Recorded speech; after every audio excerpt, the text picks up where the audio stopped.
Bihar, eztabaidatuko da Eusko Legebiltzarrean eskopeta pilota jaurtitzaileak istiluen kontrako arma bezala populazio zibilaren aurka erabiltzen jarraitzeko aukera. Mehatxu horren aurrean ezin gara geldirik geratu. Hori horrela izatea, arrazoi sozialaren aurkakoa eta erabateko zentzugabekeria dela iruditzen zaigu. Ez dugu inoiz ulertuko, hala gertatzen bada, legebiltzarrak gomazko pilotak jaurtitzeari legitimotasuna eta babes politikoa ematea. Gure ustez, jarrera horrek ardura dakar, hau da, demokrazian erabaki okerrak hartuz gero, eta horrela, behin eta berriro ondorio latzak ekartzen direnean, euren akatzagaitik erantzun behar da gizarte aurrean. Inoiz gehiago ez, da gure familien oihu desesperatua, saminez eta mengostasunez, bizi izan dugulako erabaki politiko oker batean ondorioa.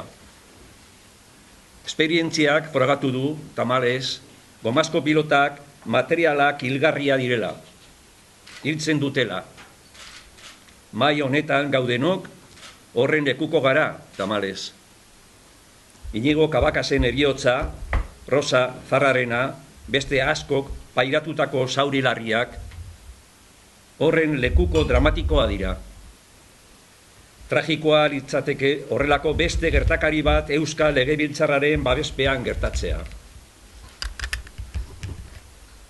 Familia afektatu bezala, Legebiltzarrean ordezkaritza duten alderdi politikoei eta baita gobernuari ere, bermea eskatzen diegu Inigo Kabakasena izan dadila behin betiko irakaspena, gomazko pilotaz eragindako azken heriotza. Guri iritziz, horretarako berme bakarra gomazko pilotak inoiz gehiago erabili ez daitezen ziurtatzea da. Ezta ere, egoera berezietan edo hainbat ezaugarri zehatzen arabera. Ez da nahikoa bere erabilera murriztea. Ez erabiltzea bermatu behar da. Gure iritziz, aditza ez da murriztea, baizik eta oztopatzea, debekatzea, erretiratzea. Horien erabilera, arduragabekeria politikoa eta soziala delako. Horren guztiagaitik, Eusko Legebiltzarrari eskatzen diogu, eskopeta pilota jaurtitzaileak behin betiko debekatzea.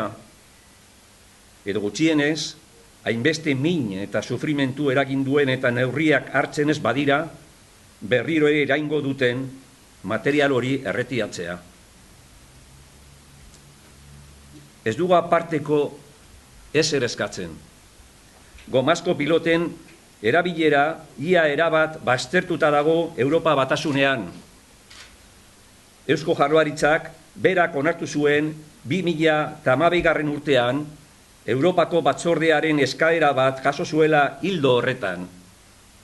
Eta Katalunian gomazko pilotak debekatuta daude 2014ko apirilaren 30 aurrea. Parlamentuak hala erabakita. Hemen urtebeteko atzerapenarekin gabiltza, baina bihar Eusko Legebiltzarra horrelako erabakia hartzeko moduan izango da. Gure lehendakari Urkullu, duela egun gutxi, Katalunia guretzat erreferentea dela esan zuenean zintzoa bazen, aukera paregabea du horrela dela frogatzeko. Guretzat aukera ezin hobea du, izan ere, Eusko Alderdi Jeltzalea 2012 urtean, PSek gobernatzen zuenean, PPren laguntzarekin gomazko piloten erabileraren debekua eskatu zuen. Danoko gogoratuko goren bezala. Nola ulertu behar dugu orain bere erabileraren alde egotea? Honako hau oihu desesperatua da, eskakizun irmoa.